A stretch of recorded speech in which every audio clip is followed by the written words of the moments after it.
अस्सलामुअलैकुम 67 news HD की जानब से मैं हूं सलमान बशीर और आप सबको हमारी तरफ से ईद मुबारक। ईद के इन खुशियों भरे दिन में तो मैं लाया हूं आपके सामने चमकते सितारे जिनको आप बहुत अच्छे तरीके से जानते हैं, जो कि 67 न्यूज़ एचडी की शान भी हैं और आपके स्टार भी हैं। तो सबसे पहले मैं आपको मिलवाना चाहूँगा हमारी जो है वो मॉडल भी हैं, न्यूज़ एंकर भी हैं, अनफाल लियाकत, हमारे मोटिवेशनल स्पीकर फिदा हुसैन जो कि हमारी टूटी हुई उम्मीदों को एक नया मोड़ देते हैं, हमारे अंधेरों में रोशनी लेके आते हैं।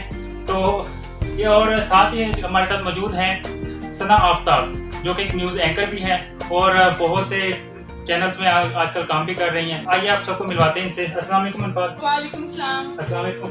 वालेकुम सलाम। वालेकुम सलाम। कैसे ईद गुजर रही है आप लोगों की? बहुत अच्छी गुजर रही है, लेकिन इसके साथ साथ मैं ये कहना चाहूँगी कि जितना कोरोना वायरस फैला हुआ है हम सारी SOPs को फॉलो करना चाहिए और उसके अकॉर्डिंग हमें अपनी ईद गुजारनी चाहिए, ना कि हम बहुत ज़्यादा गैदरिंग करें। लेकिन यहाँ पे तो काफी ज्यादा गैदरिंग हुई पड़ी। ईद तो हमें अच्छे तरीके से मनानी चाहिए, लेकिन उसके साथ साथ हमें SOPs का भी ख्याल करना चाहिए कि ज्यादा गैदरिंग्स ना हो, हम सैनिटाइजर्स का यूज करें और अपने आप को साफ रखें। कुर्बानी देने के बाद जो लोग रोड पे गंद फेंक देते हैं वो नहीं फेंकना चाहिए, सफाई का ज्यादा से ज्यादा ख्याल रखें और अपने साथ साथ हम गरीबों का भी ख्याल रखें। जो लोग कुर्बानी अफोर्ड नहीं कर सकते हैं उनको भी हमें गोश्त देना चाहिए ताकि वो भी ईद की खुशियों में शरीक हो सके। तो आपका फिदा हुसैन साहब आप बताएं। जैसे कि खाने का ऐसे सेम मैसेज यही बातें कि बंदे को खुद ही एहतियात करना चाहिए। बेसिकली अल्हम्दुलिल्लाह अभी तक तो हम तकरीबन सब लोग जितने भी यहाँ पे एटलीस्ट बैठे हुए हैं या हमारे फैमिलीज हैं सब तकरीबन कोरोना से बचे हुए हैं। तो लिहाजा ये ईद की खुशियाँ हैं तो इन्हें बर्बाद भी नहीं हम कर सकते, इनको तबाह नहीं किया जा सकता। तो एटलीस्ट घर वालों के साथ आप खुल के एंजॉय कर सकते हैं। तो ईद के ये त्यौहार ऐसे होते हैं जो आपको एंजॉय करने के लिए जिंदगी में आते हैं। बिल्कुल ऐसे ही है। और आप बताएं सना आफ्ताब आप क्या कहते हैं? अल्हम्दुलिल्लाह जैसा कि मेरी भी बहुत अच्छी गुजर रही है और मैं ये कहना चाहती हूँ जैसे कि हमें चाहिए कि मतलब अपनी कुर्बानी के साथ साथ दूसरों की खुशियों में भी शरीक हो, दूसरों गमों में भी शरीक हो। बहुत से लोग ऐसे होते हैं कि जो कुर्बानी करते हैं और अपने रिश्तेदारों के दरवाजे बंद कर देते हैं, मतलब अगर कोई आए कोई समझते हैं कि शायद ये ऐसा नहीं होना चाहिए, चाहे नहीं आना चाहिए। बिल्कुल ऐसे ही है, इसका हमें बात एहतियात करनी चाहिए कि जो हम लोग कुर्बानी का जो हिस्सा है गरीबों का वो गरीबों के लिए अलग रखना चाहिए, रिश्तेदारों के लिए अलग रखना चाहिए। ये नहीं कि जो आप सारे कुर्बानी करके फ्रीजर में अपना डाल दिया सारा कुछ, तो इसका भी खास ख्याल रखना चाहिए। तो कभी आप लोगों में से घर पे जो है सबसे ज्यादा झगड़ा किससे होता है आप लोगों का? ऑब्वियसली जिसके घर में दो बहनें उसके घर में तो झगड़ा जरूरी है, लेकिन किस बात पे झगड़ा अक्सर होता है? हर बात पे झगड़ा हो जाता है, बात हो या ना हो। लेकिन ये बात है कि वो सही कहते हैं ना कि जिससे सबसे ज्यादा हमारी लड़ाई हो ना प्यार भी उसी से होता है। अब ये हम दोनों सिस्टर्स में ये है कि हम जितना लड़ती है ना ड्रेसिंग पे होती है फिर हर चीज पे होती है, उतना ही वो मुझे गाइड भी करती है हर चीज पे कि तुमने ऐसे करना है, तुमने वैसे करना, और उसमें हर चीज उससे पूछ के करती है। आपके तो फिर ना भाई ना बहन, तो किसके साथ झगड़ा? मेरी मोस्टली लड़ाई होती नहीं ईद वाले दिन क्योंकि सब लोग बहुत खुश होते हैं। तो बस मम्मा से थोड़ी बहुत वो होती है कि बाहर नहीं जाना, कहीं दूर नहीं जाना, ये वो जैसे कि आम तौर पर लड़के करते हैं कि कहीं घूमने निकल गए वारा बाइकिंग पे, ये वो व्हीलिंग शीलिंग। और अल्हम्दुलिल्लाह मुझे ये शौक भी नहीं है, तो इसलिए बस वो मम्मा से थोड़ी सुननी पड़ती है कि कहाँ थे, लेट क्यों आई, ये वो ऐसी बातें। और आप बताएं आपका किस किस से झगड़ा होता है? मेरा तो मेरी छोटी सिस्टर के साथ जब तक उसे तंग ना करूँ तो मुझे सुकून भी नहीं मिलता है, चाहे वो इस बात से किसी को हो। झगड़ा अक्सर बस हर छोटी छोटी बात से तंग करने में मजा आता है। ठीक हो गया। और दर्जी वगैरह का बताएं। उनसे तो कभी सुलह हो ही नहीं सकती है, लड़कियों की तो बिल्कुल भी नहीं हो सकती है। और जैसा कि अब पता है कि हर ईद में मेरे कपड़े जरूर खराब करने थे, पता नहीं उनका खाना नहीं जम होता नहीं क्या मसला, ये लड़ाई चलती रहेगी, क़यामत तक चलती रहेगी। और आपके दर्जी क्या फिट है या फिर? मेरे टेलर तो बहुत अच्छे हैं, मैं तो उनको अगर चांद रात पे भी ले जाऊँ स्पेशली मैं उनको नॉमिनेट करूंगा कि अकरम टेलर, वो अलहरम टेलर वाले, वो अगर मैंने चांद रात पे भी सूट लेके चले जाऊँ कभी उन्होंने मुझे ना नहीं की। तो मैं जिंदगी में उन्हीं से सूट सिलवाता हूँ और किसी से नहीं सिलवाता। और आप नहीं मेरा तो सब कुछ सीख ही अच्छा रेडीमेड ही आते हैं? जी। ठीक हो गया, जबरदस्त। और आप बताएं कि आप मोटिवेशनल स्पीकर भी हैं और माशाल्लाह स्टूडेंट भी हैं, तो क्या पैगाम देना चाहते हैं आप हमारे यहाँ पे? मैं बस यही पैगाम देना चाहता हूँ कि जितना हो सके खुद को महफूज करें, घरों में रहें, घर वालों के साथ ये खुशियाँ स्पेंड करें। ये जो मोस्टली निकल जाते हैं लोग कि ईद आ गई है यार जल्दी से करो, ये काम करो वो काम करो, फिर हम आउटिंग पे जाते हैं। It is not name of outing. Eid है, आप अपने घर वालों के साथ एंजॉय करो, अपने घर वालों के साथ खुशियाँ बांटो, अपने बहनों भाइयों के साथ, अपने वालिदैन के साथ बैठ के उनके साथ बातें करो, अपने घर में खुशी का समा पैदा करो। लेकिन ये हम कहते हैं कि बस ये जैसा कि कुर्बानी की ईद आ रही है, जल्दी जल्दी से ईद नमाज पढ़ के कुर्बानी की, चलो जल्दी करो कहाँ पे घूमने फिरने जा रहे हैं, कहाँ घूमने फिरने जा रहे हैं यार, घर में बैठो, आपके पास चलो माना कि छोटी ईद पे हो जाता है, ईद उल फितर पे कि हमने आउटिंग पे जाना है या कुछ खाना वाना, ये घर में अपने रहो, घर में शाम को सब मिलके बहन भाई बारबेक्यू करो, एंजॉय करो, पार्टी करो अपने घर में। तो मैं यही पैगाम देना चाहता हूँ अपने फैन वैसे के आप लिए। तैयार होने में इस बार कितना टाइम लगा लेते हैं? ईद वाले दिन मैं आपको बताता हूँ कि मेरा क्या शेड्यूल है। वैसे मेरी मम्मा कहते हैं कि बेटा अगर फजर की नमाज ना पढ़ो तो ईद की तुम्हारी नमाज पढ़ो। तो अगर मैं चांद रात को 5 बजे भी सोया हूँ, 4 बजे भी सोया, तो मुझे एग्जैक्ट मेरी मम्मा ने उठा देना होता है नमाज के टाइम। फजर की नमाज पढ़ने के बाद मैंने जाना होता है अपने पापा की कब्र पे, वहाँ पे फातिहा पढ़ने के बाद मैं आता हूँ घर आके मैंने फौरन तैयार होना होता है, उसके बाद ही। तो फिर उसके आप बाद बताएं सलाम, आप बताएं किस तरह सारा दिन किस तरह कितना टाइम लगा लेते हैं आप तैयार होने में? नहीं, मेरे तैयार में टाइम के साथ पहले अपने बाबा की तैयारी करनी होती है, क्योंकि उनके सारे कपड़े वगैरह सब कुछ रिसेट करने होते हैं। उसके बाद मैं अपनी तैयारी करती हूँ, तो मुझे तो ज़्यादा टाइम लगता है क्योंकि मुझे ही शौक थी इच्छा। आप बताएं आपको काफी टाइम लगाती हूँ? अल्फाज तो 1 महीना पहले तैयार होना स्टार्ट हो जाती होंगी। नहीं, ऐसी बात नहीं है, मैं किसी के काम तो मैं नहीं करती, मैंने अपना काम करना होता है। लेकिन मुझे ये कि मुझे ईद वाले दिन खास किस्म की स्पेशल नींद आती है कि मेरा उठने को दिल ही नहीं करता है, और फिर मुझे बहुत डांट के उठाया जाता है। मैं फिर तैयार होने में बहुत टाइम लगाऊंगी, और उसके बाद मेरा ये होता है कि मुझे मतलब फोटोशूट का वो शूट है, ये करके मैंने फिर से सो जाना होता है। अभी अब जैसे कि बकरा ईद आ गई है, तो कौन सी रेसिपीज आप लोगों ने तैयार ज़हन में लग रखी है कि मैंने इस दफा जो है ना बकरे की ये वाली चीज नहीं, मैं बता देती हूँ घर वालों को कि ये इस तरह की ये चीज मैंने खानी है, लेकिन मैं बिल्कुल भी किचन में मैं नहीं जाती, नॉर्मल रूटीन में चली जाती, ईद की तरह बिल्कुल नहीं जाती। और आप बताएं आप फरमाइश करते हैं या फिर कोई दोस्तों वगैरह के साथ इकट्ठे हो जाते हैं? नहीं, हम माशाल्लाह कजन हैं, तो हम फुल पार्टी करते हैं, पापा जी मॉल बनाते हैं आउटिंग वगैरह खुद ही? हाँ, वो मोस्टली हम दिखा पार्टी करते हैं, वो खुद ही करते हैं। पापा जी बारबेक्यू नाइट होती है हर ईद के बाद। तो वैसे कुकिंग आपको तो पता ही है, ये कुकिंग तो मुझे आती है और मेरा शौक भी है। बिल्कुल, यही आप जब भी टेस्ट करें ना इनका ये करेले गोश्त का, तो बाकी बड़ी मजे का बनाते हैं। तो आप बताएं जरा। मैं तो खाने वालों में शामिल कभी नहीं करती, वो मामा ही करती है। बस फरमाइश वैसे करती है। लड़कियों में ऐसे ही होते हैं कि लड़कियों को कुकिंग आती नहीं है। नहीं, जो मुझे आती है अल्हम्दुलिल्लाह। यानी कि ईद वाले ये तीनों घरों पे बोझ हैं, यानी कि घर वालों के साथ कोई सपोर्ट नहीं करनी है, बस आर्डर देना है उन्हें। ये छोटी है ना, घर वालों के फिर लाडली होते हैं, मसला ये है। आपसे भी छोटे घर में होंगे काफी ज्यादा। नहीं, अब हम 2 सिस्टर्स हैं और बड़ी सिस्टर सब मैनेज कर लेती है, उसके हाथ से मुझे कोई काम नहीं बोला जाता है, सारा काम वो खुद ही करते हैं। तो आपका सुना है शौक है मॉडलिंग वगैरह का, अभी तक की कोई ऑफर वगैरह आई है? मेरा जो अपनी पर्सनल बात है तो मुझे बहुत इंटरेस्ट है, लेकिन मुझे फैमिली से ये अलाउ नहीं है, इसलिए मैं आगे ये कंटिन्यू नहीं करूँगी। अच्छा जी तो आप क्या एज ए न्यूज एंकर ही चलेंगे? जी, जर्नलिस्ट, न्यूज़ एंकर, इसी फील्ड में जाना इंटरेस्ट तो मेरा अपना है, लेकिन जब अलाउ नहीं है तो मुझे नहीं करती है, बाकी और काम। सलमान भाई, आपने हमारा तो पूछ लिया, आप भी तो बताएं आप कितना बड़ा बोझ है अपने घर वालों के लिए। आप बस क्या करते जैसे आप सब है वैसे ही मैं। मीटू से आप कुछ नहीं करते। हालात सब पे खराब होते हैं, मतलब कि सभी के खराब हैं, मेरे हिसाब से सब में शामिल है। सब में शामिल है आप। तो आप बताएं, आपको तो काफी ज्यादा ऑफर आई है न्यूज एंकर के लिए, काफी ज्यादा न्यूज चैनल वालों ने आपको इनवाइट किया, तो अभी तक आपने ज्वाइन क्यों नहीं किया? तो मुझे ऑफर आई है, आप भी जानते हैं, और इंशाल्लाह ईद के फौरन बाद ज्वाइन। चलो माशाल्लाह, बेस्ट ऑफ Thank लक। और आप बताएं आपका क्या फ्यूचर प्लान है? फ्यूचर प्लान मेरा, मैं BScs कर रहा हूँ, तो आगे मेरा इरादा है बिजनेस का, तो इंशाल्लाह मैं बिजनेस। पहले आप सॉफ्टवेयर इंजीनियर पढ़ रहे हैं, अभी बिजनेस करना है और एक साथ मोटिवेशनल स्पीकर, ये कुछ बात खत्म नहीं हो रही यार यही तो बात है ना कि अगर आप किसी को कुछ देना चाहते चाह हो रहे हैं। तो आपके पास पहले बहुत कुछ होना चाहिए, फिर ही आप किसको कुछ दे सकते हो। कोई अब बैठे हो मोटिवेशनल स्पीकर पे बैठे हो, उससे बंदा कंप्यूटर के रिलेटेड भी बात करते है, तो एटलीस्ट उसे पता तो होनी चाहिए, कोई बिजनेस के रिलेटेड ही पूछने से। और मोस्टली ये हम देखते हैं कि जो भी मोटिवेशनल स्पीकर हैं उनमें से मोस्टली वो बिजनेस प्लानर है, वो बंदों को बिजनेस कामयाब करके देते हैं, वो बताते हैं कि ऐसे बिजनेस होगा। और अल्हम्दुलिल्लाह मेरा तो इंटरेस्ट बहुत है बिजनेस में। किसी भी तरह की इंफॉर्मेशन लेनी है फिदा सैन के पास आ सकते हैं। हाँ, जी अल्हम्दुलिल्लाह। तमाम किस्म का नॉलेज है। तो सबसे ज्यादा मूवी कौन सी देखते हैं आप ईद वाले दिन? नहीं, मूवीज तो खैर भी नहीं देखती है, मुझे अपनी फैमिली के साथ टाइम स्पेंड करना बहुत अच्छा लगता है। लाइक ईद ही ऐसा त्योहार होता है कि जिसमें हम फैमिली के साथ इकट्ठे होते हैं, गांव जाते हैं, वहाँ पे नहीं हम सोते हैं सुबह में, लेकिन जिस टाइम पे मैं उठ जाती हूँ उस टाइम पे सब कजिन्स फैमिली को एक बहुत बेस्ट टाइम होता है मेरे ख्याल में। वो टाइम किसी और टाइम पे रिप्लेस नहीं कर सकता, जो टाइम हमारे फैमिली के साथ। और आप बताएं कौन सी फिल्म देखने का टाइम ही नहीं होता, क्योंकि वो पहले वो घर में ईद नमाज पढ़ते हैं, वो खाली लोगों के पास आ जाते हैं, तो वो वहाँ पे सारे वो कजन वगैरह और आंटियाँ वो जो भी होते हैं वो सारे वहाँ पे आ जाते हैं।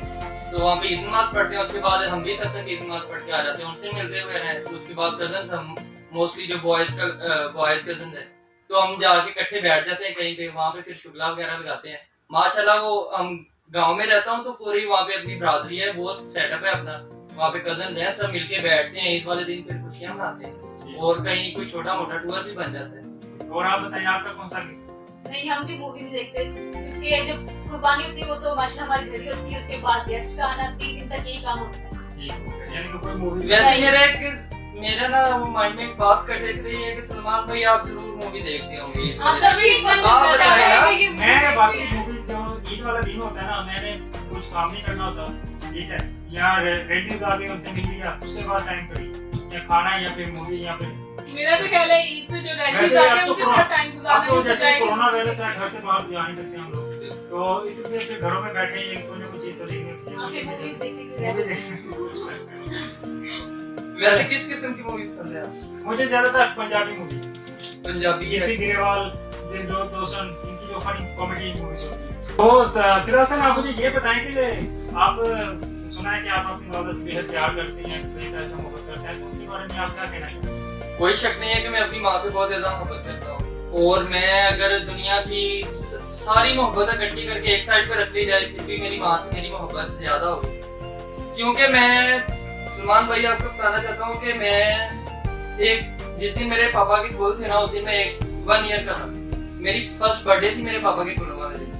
मेरी मम्मा तो बिल्कुल यंग थी, वो चाहती तो कुछ भी कर सकती थी, वो शादी कर लेती, मुझे छोड़ दे, बहुत सी ऑफर्स भी हुई उन्हें, लेकिन उन्होंने ऐसा नहीं किया। एक माँ ने मेरे लिए अपनी पूरी जिंदगी, अपनी पूरी जवानी गंवा दी, तो ऐसा हो नहीं सकता कि मुझे अपनी माँ से ज्यादा किसी चीज से मोहब्बत हो। और मैं आज जहाँ पे हूँ, जैसा हूँ, मैं अल्हम्दुलिल्लाह सलमान भाई, मैंने बहुत कुछ देखा है। शायद एक नॉर्मली पर्सन इतना कुछ ना देख सके, इतना कुछ ना कर सके जो मैं अभी तक कर चुका हूँ। तो इस सब के पीछे मेरी माँ की दुआओं का और मेरी माँ की मेहनत का सिला है कि मेरी माँ ने मेरे लिए बहुत कुछ दिए, मुझे बहुत कुछ दिया है। मुझे जितना भी मिला है ना, मेरी माँ ने मुझे दिया है। अगर कहा जाए कि मेरे पीछे मुझे यहाँ तक लाने के लिए, तो एक वो कहती है ना कि किसी बंदे को कामयाब करने के लिए औरत का हाथ होता है, तो मेरी माँ का हाथ है। तो मैं अपनी माँ को अपनी बैकबोन कहता हूँ कि जिनके बगैर मैं खड़ा भी नहीं हो सकता। और मेरी दुआ है कि अल्लाह मेरी माँ को बहुत लंबी जिंदगी दे और हमेशा उन्हें तंदुरुस्ती अता फरमाए और हमेशा उनका साया मेरे सर पर कायम रखे। क्योंकि मेरे पास जस्ट माँ है, माँ के अलावा सलमान भाई मेरे पास कुछ नहीं है। बाकी ये दुनिया की चीजें तो हर बंदे के पास ही होती हैं। अगर कोई अपनी चीज है जिसे मैं अपना कह सकता हूँ तो वो सिर्फ मेरी माँ है। बिल्कुल कोई शक नहीं है, माँ का मुकाम तो हुज़ूर सल्लल्लाहु अलैहि वसल्लम ने भी बयान फरमाया कि वो फरमाते हैं कि मैं ईशा की नमाज पढ़ा रहा हूँ और फर्ज नमाज में जमात में हूँ, तो मेरी माँ मुझे आवाज़ दे के मोहम्मद, तो मैं अपनी फर्ज नमाज छोड़ के अपनी माँ के पास भागा हुआ जाऊँ और जाके पूछूँ कि ये माँ सुनो। तो यानी कि माँ का मुकाम तो वाकई बहुत है। माँ के कदमों में जन्नत आ देगी कि यानी कि आप जितनी माँ की खिदमत करोगे आपको जन्नत मिल जाएगी। वो एक मुझे अभी एक वाकया याद आ गया कि मैं और मेरी मम्मा सेम में लेटे हुए थे, तो रात थी, गर्मियों की रात थी, लाइट बंद हो गई और ना हैंड फैन होता है पंखी, तो ना मेरी माँ नींद में मुझे वो हवा दे रही, खुद नहीं ले रही थी, मैं 7 बजे 4 बजे तो मुझे दे रही थी। उनके ना हाथ से वो स्लिप हुई तो मेरे मुंह पे बजी, मेरी आंख खुल गई। मैंने कहा है, तो मैंने कहा मम्मा ये क्यों करनी कहती, मैं कहा मेरे पुत्र को गर्मी ना लगे। तो माँ होती है, माँ की खिदमत रह जन्नत है। मेरी माँ स्पेशली मेरे लिए बहुत कुछ। और आप बताएं? माँ की खिदमत तो हर किसी पे फर्ज होती है, थोड़ा इंसान ऑर्डर ही दे, माँ की खिदमत भी करते हैं, उनके साथ हाजिर रहती हूँ हर काम में, और वैसे भी तमाम काम में अपने बाबा के मामा के मैं ही करती हूँ। और आप बताएं?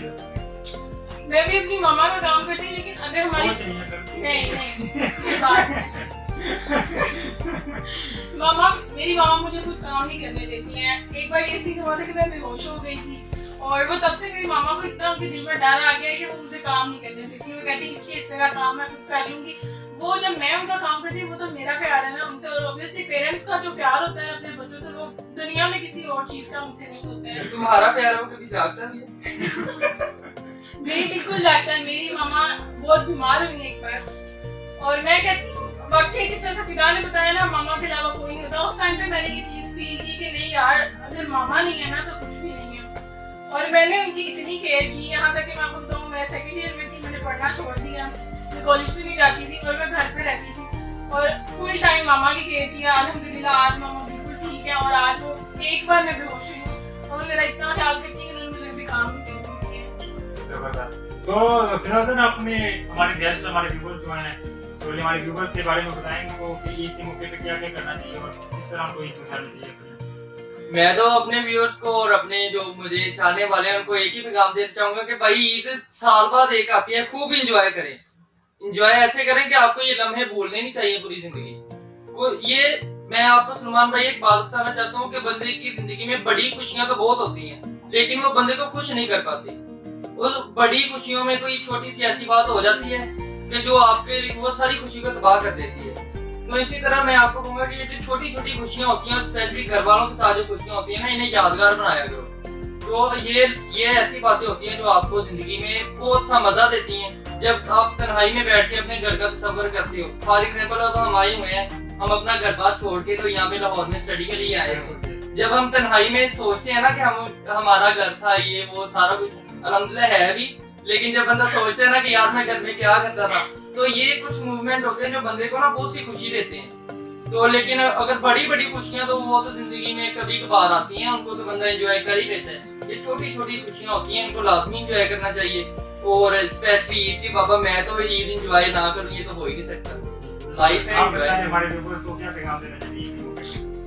मैं यही बोलूंगी कि ये वो टाइम होता है, वो ईद उस खुशी का नाम है कि जो रिश्तेदार आपसे नाराज है ना, आपको चाहिए आप उनसे भी मिले, उनको भी गले से लगाएं, उनसे भी बात करें। सब लड़ाइयाँ गिले शिकवे आप दूर कर दें, अच्छे से साथ रह के आप ईद मनाएं और गरीबों का ख्याल रखें। मेरे ख्याल में जो सबसे ज्यादा काम करके दिक्कत तसल्ली और सुकून मिलता है ना, वो ये है कि आप उन लोगों की खुशी में शरीक हो जो उस खुशी को उस तरीके से नहीं एंजॉय कर सकते जिस तरह से हम कर रहे हैं। इसी तरह से उनका भी हमें अपने साथ उतना ही ख्याल करना चाहिए। ये बिल्कुल हमारे यहाँ पे अगर शो देख रहे हैं सुमरेश भाई, अगर वो सुन लें, अनपाल ने अब कह दिया कि जी गिले शिकवे छोड़ के, जी मैंने कह दिया गिले शिकवे नहीं रखने चाहिए। ईद बहुत त्योहार है। सुमरेश भाई अब तो मैं भी इनकी सिफारिश कर रहा हूँ, आप काइंडली मेहरबानी करें, क्योंकि ईद का एक स्पेशल डे होता है। ये मतलब यही एक खुशी का मौका होता है। वैसे तो खुशी आती आती पूरे साल, लेकिन इससे स्पेशली बहुत तरीके से एंजॉय करना चाहिए क्योंकि ये साल में 2 दफा आती है और उन लोगों को भी शामिल रखना चाहिए अपनी ईद खुशियों में जो कि उस तरह सेलिब्रेट नहीं करते, जैसे अभी फिदा ने और इकबाल ने बोला।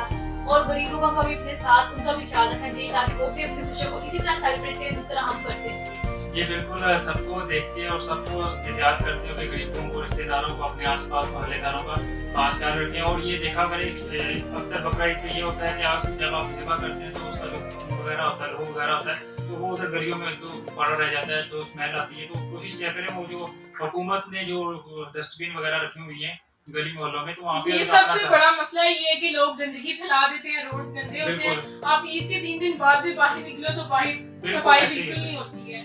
जब तक हम ख्याल नहीं करेंगे हुकूमत क्या कर सकती है। ये बिल्कुल ऐसे ही है। और मेरा एक छोटा सा पैगाम है, ये कुर्बानी जब हम करते हैं ना, तो हम करते हैं कि उसका जो खून होता है ना वो नालियों में बह रहा होता है। जहाँ पे गटर का पानी जा रहा होता है वहाँ पे वो सारा खून जा रहा होता है। लेकिन ना हमें ये थोड़ा सा अवॉइड करना चाहिए कि कोई कच्ची जगह पे हम कुर्बानी करें और उसके बाद वहाँ पे मिट्टी डाल दें। तो लेकिन ये जो होता है ना, ये कुर्बानी का खून होता है, इसे थोड़ा सा अल्लाह माफ करे, इतना मेरे पास कोई नॉलेज तो नहीं है इस्लाम के बारे में। तो मैं आपको कहना चाहूंगा कि ये ना कोशिश किया करें कि कच्ची जगह पे आप ज़िबा करें और उसके बाद उसे मिट्टी में जो खून होता है उसे दफन कर दें। तो आप मुझे सबसे पहले ये बताएं कि बचपन में जब छोटे होते थे किस तरह गुजारते? सबसे इंटरेस्टिंग क्वेश्चन है ये तो। मुझे बचपन में शौक होता था, मैं ईद नमाज पढ़नी और मैं जल्दी से ईदी लेके, मेरा शौक होता था वो शर्रे वाली गन। मैं जाते बाबा जी पिस्टल लेना, फिर आगे मेरी घर से कभी कभी हो भी जाती थी। वैसे नहीं मुझे कोई कुछ कहता नहीं था, मम्मा को पता होता था कि हम लोग देखे हैं और ऐसे इसमें कि तो अक्सर होता ही है। जो क्या कहते हैं शर्रे वाली गन वो बाकी बहुत इस्तेमाल किया, बहुत मजा है एक दूसरे को मारना, उसके बाद में लामे आने का इसका मजा वाकई है। और इसके अलावा सलमान भाई एक और चीज का जो मैं आपको बताने जा रहा हूँ वो क्या टेस्टी है। जब आप ईद नमाज पढ़ के आते हो, किसी चौक में जो पकोड़े लगे होते हैं ना, उनकी खुशबू से तो पूरे 2-3 चौक महक रहे होते हैं। यकीन माने वो बंदा 20 रुपए के पकोड़े लेता है, वो अखबार में डाल के बंदा हाथ में डाल के जब खाता है ना, तो उसका टेस्ट ही अलग है यार। पूरा साल आप पकोड़े, आप जितने मर्जी अच्छे पकोड़े बना लें, उन पकोड़ों या खुशी उनमें बहुत होती है। बंदा जब निकलता है ना ईद नमाज पढ़ के, तो उसकी वो खुशबू फैली होती है पूरे चौक पे, और वैसे अक्सर जो छोटे होते हैं ना हम लोग, तो बड़ी ईद पे अक्सर ये होता है घर वाले प्लेटें भर भर वो क्या चिकन कह दिया, बड़े गोश्त या छोटा गोश्त जो भी होता है वो प्लेटें डाला रखते हैं सामने, लेकिन जो छोटे बच्चे होते हैं उनको नहीं खाते। वो कहते हैं पैसे से तो हम बाहर से जाके प्रॉपर्टी को खा लेंगे। उनकी खुशी यही होती है, बचपन में हमारी खुशी यही होती थी कि ईद के लिए बस सुबह सुबह उठ जाना, तैयार हो जाना, ईद नमाज पढ़ बस घर से बाहर जाना है और कुर्बानी सिवा होते हुए। मेरे जो बहन भाई हैं बहुत छोटे, उन्होंने तो ऊपर खड़े होकर देखना है कसाई की छुरी गले की बजाय कहीं और ना लगा दे। वैसे इमोशनल वगैरह होते हैं आप लोग जब वो चोरी अच्छा नहीं, मैं भी पर्सनली अपना बताऊं तो मुझसे तो बिल्कुल भी नहीं देखा जाता है, लेकिन मेरी जो सिस्टर है ऊपर खड़ी है कि उसने प्रॉपर वीडियोस बनानी, मैं तो कहती हूँ उससे वहाँ पर चली गई जहाँ पे आवाज भी ना आए, मुझसे नहीं देखा जाता। ऐसे एक दफा ना मैंने वो एक बकरा ले गया और छोटा सा था वो, खुद ही पाला पूरा साल उसकी इतनी खिदमत की, जब उसका टाइम आ गया ना मैंने बुरा रोया, मैंने कहा यार मैंने कर उसको इतना छाड़ दो। ऐसे ही होते हैं। लेकिन उन्होंने एक लेकिन यार एज अ मुसलमान हमें ये जज्बा होना चाहिए कि हम ना हर चीज की कुर्बानी कर सकें। ये तो फर्ज और है। मैं ये नहीं कहूँगा कि मैं मुर्गी की हुई है, मुर्गी को मैंने छुरी फेरी हुई है, तो ना यार बंदे को तब जब बंदा अल्लाह अकबर कहते हैं ना, बंदे को एक कुदरती तौर पे एक बंदे के अंदर जोश सा आ जाता है, तो उस वजह से फिर बंदे का दिल घबराता नहीं। तो ये वहाँ पे ईमान का पता चलता है कि आपका अगर तो छुरी काम पे तो फिर तो भाई हमारे जैसा ही है, अगर वो सीधी फेर दे तो फिर उसका मतलब आप बताएं जरा आप किस तरह करते हैं कुर्बानी वगैरह, देखते हैं हमने हाँ अल्हम्दुलिल्लाह, सबसे पहले ये काम होता है नमाज पढ़ी ये और छुरी तेज करके देखते तो पूरी कुर्बानी देखनी होती है कि कैसे हो रही है, चाहे वो कि भाई दिल्ली में हो या फिर अपने घर में हो, पूरा सबसे सारा दिन देखो। उसका अपना एक होता है, एक अलग खुशी होती है। अच्छा आपका बचपन इसी तरह गुजरा, छेड़े वाली गुस्सों के साथ या पानी वाली गुस्सों में? नहीं, दोनों काम किए। मेरा ये सीधा भाई छोटा था, सिस्टर बड़ी थी और हमने सुबह उठना है, तैयार हो जाना, ईद नमाज पढ़नी है और सबसे पहले में ये होता था कि हम वहाँ चले जाएं। मामा जाने नहीं देती थी, लेकिन एक ये भी बात है कि अगर आप किसी सिटी में ईद करें, वहाँ पे गाँव में ईद करने का बहुत डिफरेंस है। वहाँ पे लोगों का एक अलग ही प्यार होता है, ये कहना वहाँ पे कभी घर नहीं खाली होता है, कोई ना कोई आया रहता है, आपकी पूरी फैमिली होती है, एक अलग ही मजा होता है अपने ईद करने का। और अल्हम्दुलिल्लाह बचपन में तो बहुत अच्छी ईद गुजरी है, कजन्स फैमिली बहुत अच्छा एक टाइम गुजरा है। जैसे जैसे हम बड़े होते हैं हम बिजी होते जाते हैं और एक सब बचपन की तरफ अपना ही मजा होता है। बिल्कुल ऐसे ही। मीन्स या फीलिंग वैसा हो गई जैसे जैसे बड़े हुए। ये तो हमारे जो ऑनरेबल गेस्ट एक और जो लेट हो गए, तो उनका दरअसल वो लगता है कुर्बानी कर रहे हैं। कुर्बानी कर रहे थे, छुरी इन्होंने लगाई। गेस्ट वगैरह उनके आए हुए थे, ये छुरियां तेज करवाने की वजह मौसमी के साइड भी तो आ ही जाते हैं ना। तो ये हमारे बहन भाई हैं, तो ये हमारे सॉफ्टवेयर इंजीनियर भी हैं माशाल्लाह और बहुत मेहनत कर रहे हैं और अपना एक प्रोजेक्ट भी इन्होंने सॉफ्टवेयर इंजीनियर के लिहाज से बना रहे हैं खुद ही। तो वो इंशाल्लाह ताला हम लोग 67 न्यूज़ एचडी भी लेके आएंगे उसको, तो वो आपके सामने शो करवाएंगे। बड़ा ज़बरदस्त उनका ये प्रोजेक्ट है।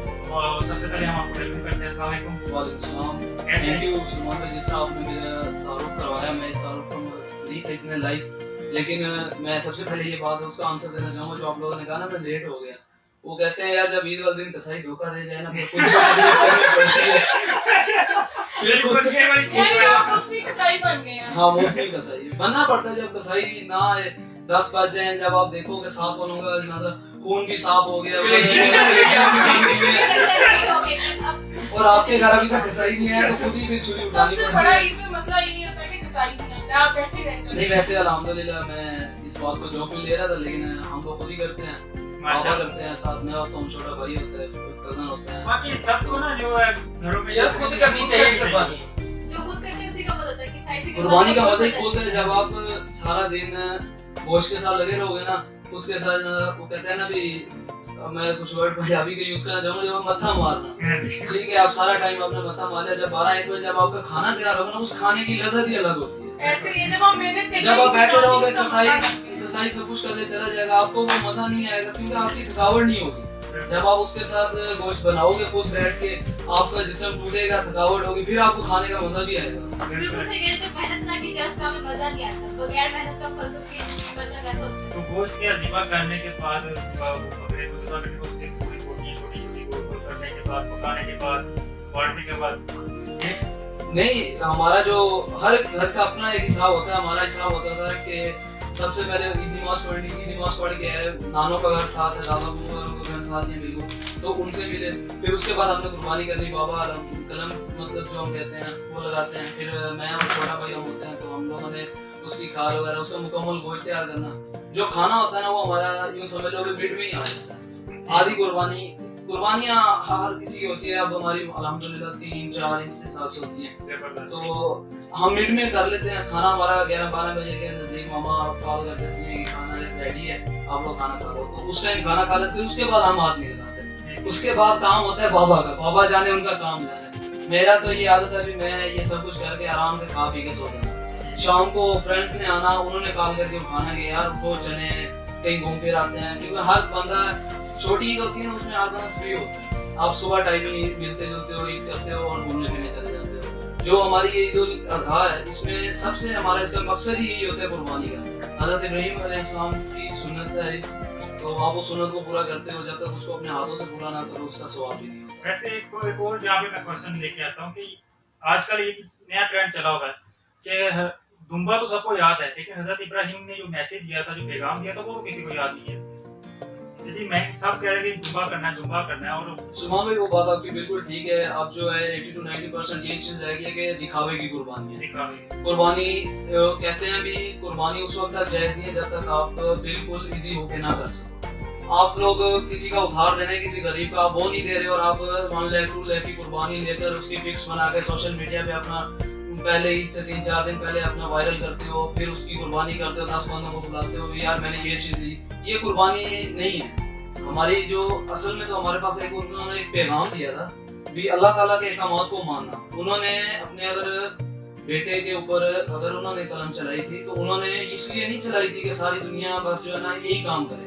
उन्होंने असल पैगाम तो में दिया था अल्लाह ताला का, उन्होंने हुक्म माना था। अल्लाह पे यकीन। हमारे कुछ बुजुर्ग हैं जो इस चीज में हैं, मैं ये नहीं कहता सबको मैं पॉइंट आउट नहीं करूंगा, लेकिन 80 to 90% अब यही ट्रेंड चल चुका है कि बस दिखावे की कुर्बानियां करनी है। कुर्बानी का असल मकसद किसी को नहीं पता यहाँ पे हमारे। तो ये चीजें हैं यार, बिल्कुल ऐसे ही है। दिखावे की कुर्बानी कर रहे हैं लोग, 2-3 दिन लाके वो जानवर वगैरह लेके उसको कोट पहना के उसका सजा के दुल्हन बना के टिकटॉक पे लगाई होती है। टिकटॉक पे लगाई होती है। हाँ टिकटॉक वाली बात स्टार्ट हो गई है। टिकटॉक पे तो ऐसे कुर्बानी आती है, उसकी वीडियोस जो है ना कुर्बानी के जानवर की, जैसे हमारे पास असल हमारा मकसद ही यही हो। बिल्कुल ऐसे ही। मैं तो यार पिछले 1 वीक में ना टिकटॉक देख के यार परेशान हो गया था। जिसका स्टेटस खोलो उसका यही है, उन्होंने स्टेटस लगाया हुआ है अपने जानवर के साथ। बिल्कुल ऐसे ही है। हम रियलिटी से हट के ना दिखावे में बहुत ज्यादा हद तक जा चुके हैं। ऐसे ही है बिल्कुल। आप क्या कहना चाहेंगे सनातन आप इसके बारे में? बिल्कुल जैसे मैंने भी बोला है कि हमारी कुर्बानी ये दिखावे क्यों कर रहे हैं। लोग ये सोचते हैं कि उसने ऐसे लिया है तो हम उससे ज्यादा महंगा ले, उससे ज्यादा हमारी उस प्यारा उससे ज्यादा महंगा, और लोग ये ना कि उन्होंने सस्ती सी कुर्बानी ली है। तो अब ये ट्रेंड बन गया। कोई भी हज़रत इब्राहीम अलैहिस्सलाम की मतलब याद में या उनकी बताई हुई बातों के मुताबिक अमल नहीं करता इस बात को, और कोई बस ये देखता है कि इस कुर्बानी को ज्यादा से ज्यादा किया जाए, लोगों को दिखाया जाए कि हाँ हमने ये दिया है, दूसरों को भी दिखाना, उनको दिल से मानना। अब ये बात होती है। आप क्या कहते हैं?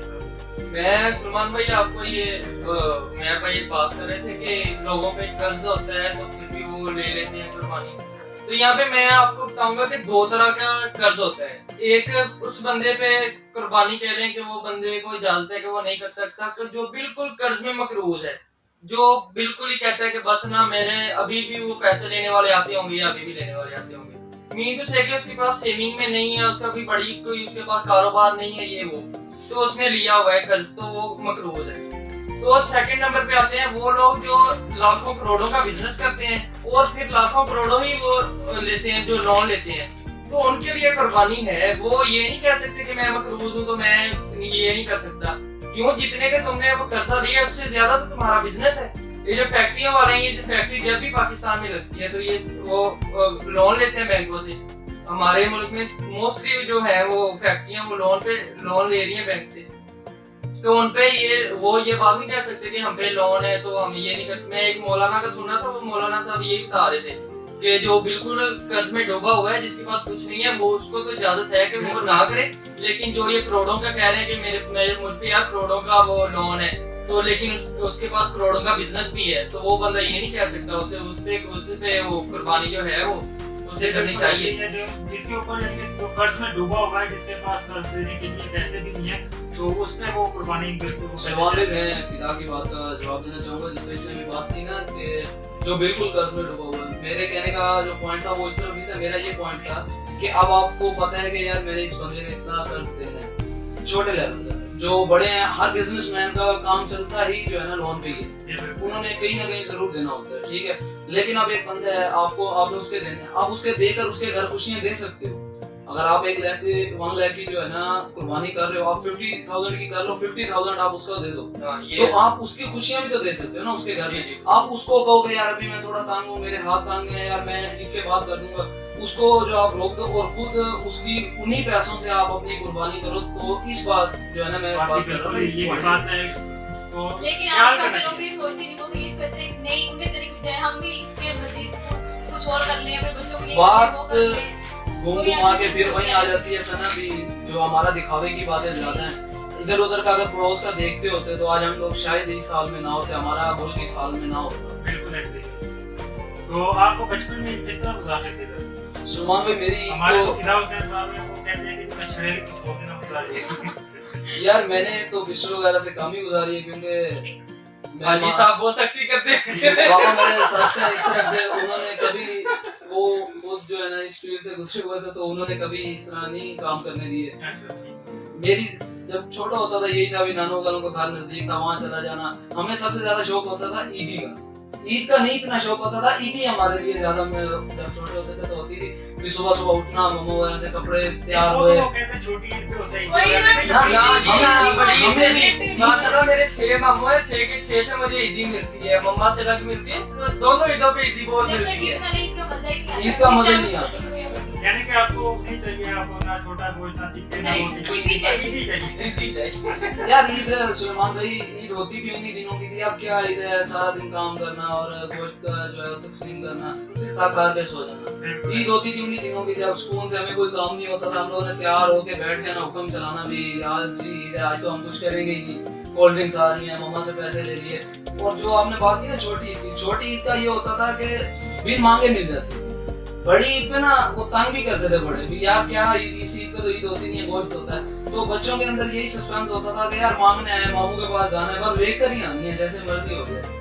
तो रोने भी लग जाते थे काफी। अब मेरे कजन है, मैं खुद एक दो बार रोया हूँ ईदी के लिए, मैं ये शेयर करना चाहूँगा ये बात। तो मजा वही होता था। अब ईद का वो मजा नहीं रह गया, बड़े हो गए अब तो यार, अब थोड़ा सा कोई देते हैं। थोड़ा सी प्रैक्टिकल में आ जाते हैं। बिल्कुल मेरे छोटे हैं कजन वगैरह, वो मेरे से मांग रहे होते हैं, मैं देख रहा हूँ तो मैं यार मुझे कोई देगा तो मैं तुम लोगों को दूंगा। ये बातें हो जाती हैं। लास्ट पे आप हमारे व्यूअर्स को क्या पैगाम देना चाहेंगे? मैं पैगाम ये देना चाहूंगा कि आप लोग जो है, हम लोग ईद को ईद की तरह ही मनाएं, हम इस्लाम को ना भूलें, क्योंकि हमारा ये अगर खुशियां हैं तो ये सिर्फ और सिर्फ हमारे लिए इस्लाम की वजह से है। इस्लाम में हमें अल्लाह ताला ने इतना खुश नसीब थे हम लोग कि हम हज़रत मोहम्मद सल्लल्लाहु अलैहि वसल्लम की उम्मत में पैदा हुए, फिर उनसे आगे हमें ये खुशियां नसीब हुई। तो बस मेरा यही पैगाम होगा कि यार जो कुछ भी करो, अपने आस पड़ोस देखो, गरीबों का ख्याल रखो। बाकी अल्लाह ताला हर किसी की कुर्बानी को, उनकी जो है कुर्बानी को कबूल फरमाए। बाकी 67 न्यूज़ HD का मैं बड़ा मशहूर हूँ कि इन्होंने मुझे बुलाया, और इनका मैं बहुत दिल से जो है ना शुक्रिया अदा करता हूँ। और इस चैनल को आप लोग काफ़ी प्रमोट करें। इंशाल्लाह ताला आप लोग भी देखेंगे कि ये चैनल बहुत अच्छे से जो है ना आगे जाके तरक्कियाँ देगा और बहुत काम इंशाल्लाह। बहुत बहुत शुक्रिया मैं भाई, आपने हमारे चैनल में आए और वाकई एक इस्लामिक बातें उन्होंने छेड़ ली। हम तो जो स्टार्ट में कर रहे थे वो तो हम लोग जरा गपशप ही कर रहे थे, मजाक कर रहे थे, लेकिन एक इस्लामी पहलू लेकर आए, एक नया मोड़ लेके आए हमारे शो में। बाकी बहुत अच्छी और जबरदस्त बातें की हैं और साहब आप लोगों के लिए बहुत फायदेमंद है। हर ईद हो या छोटी ईद हो, बड़ी ईद हो, तो जो भी त्यौहार आपकी जिंदगी में आए तो उसमें आप लोगों को गरीबों का, जो मस्कीनों का, अपने मोहल्लेदारों का, आसपास सबका खास ख्याल रखना चाहिए।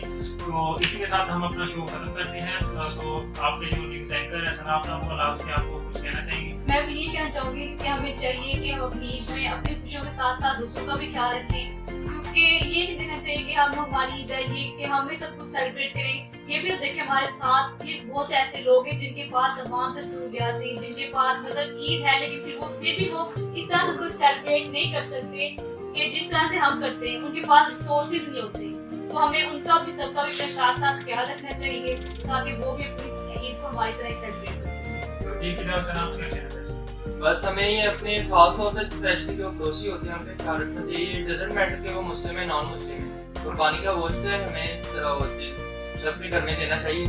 और इसके अलावा अपनी कुर्बानी को खालिस नीयत से करना चाहिए, सिर्फ अल्लाह के रज़ा के लिए, ना कि दिखावे के लिए। अगर दिखावे के लिए करोगे तो वही गोश्त आप बांट दोगे, वो गोश्त था वो बांट के आपने खा लिया तो उसका आपको कोई फायदा नहीं होगा। कुर्बानी करो, तहे दिल से करो, अल्लाह के रज़ा के लिए करो, और इंशाल्लाह आप देखोगे कि आपको के रिजल्ट्स क्या मिलते हैं। आपको उसके बहुत अच्छे रिजल्ट मिलेंगे और आप इंशाल्लाह अगली बार अल्लाह आपको हिम्मत देगा इससे भी ज्यादा करने की, और आपके रिज़्क में बरकत, आपकी सेहत में, हर चीज में बरकत होगी। तो आप अपने तहे दिल से खालिस नीयत के साथ जो कुर्बानी करनी है वो खालिस नीयत के साथ करें।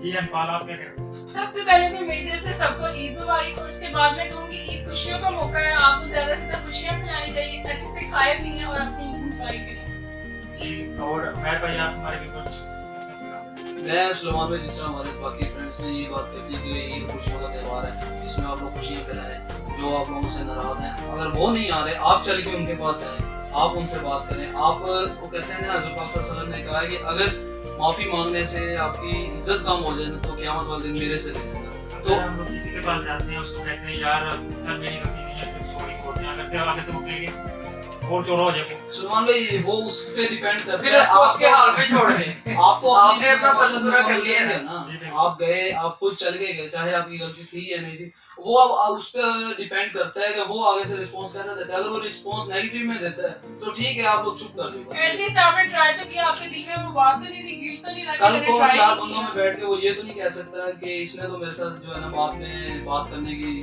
सहमति नहीं की। आप किसी को आंखों में आंखें डाल के ये तो कह सकते हो यार मैं इस टाइम इस वक्त आपके पास चल के आया था और मैंने ये बात भी की थी, मैंने सॉरी भी किया, लेकिन आपने रिस्पॉन्स मुझे नेगेटिव दिया। यही चीजें हैं। बाकी ईद मनाएं इंशाअल्लाह ताला, अल्लाह ताला इस ईद के सदके बहुत कुछ अता करेंगे। फिदा भाई ने जिस तरह कहा कि ईद को जो है ना खलूसे दिल से करना चाहिए हमें अल्लाह ताला की रज़ा के लिए, और इसका आप लोगों का अजर भी होगा इंशाअल्लाह ताला। तो इसी के साथ हम अपना शो खत्म करते हैं। तो हमारे जितने भी दोस्त अहबाब हैं जो superior group of college, superior university के स्टूडेंट्स हैं, सेक्शन ए सेक्शन बी के तमाम स्टूडेंट्स, एक्सपीरियंस, और हमारे जो डिपार्टमेंट के जो चेयरमैन साहब है और पूरे कैंपस के जो सीएस के सेकंड सेमेस्टर के आज स्टूडेंट्स, उन सबको हमारी तरफ से, हमारी टीम की तरफ से सब पाकिस्तानियों को, सब मुसलमानों को हमारी तरफ से दिल से ईद मुबारक। ईद मुबारक। अपनी दुआ में हमें जरूर याद रखिएगा। तो इसी के साथ हमें काम करते हैं। ओके, अल्लाह हाफ़िज़।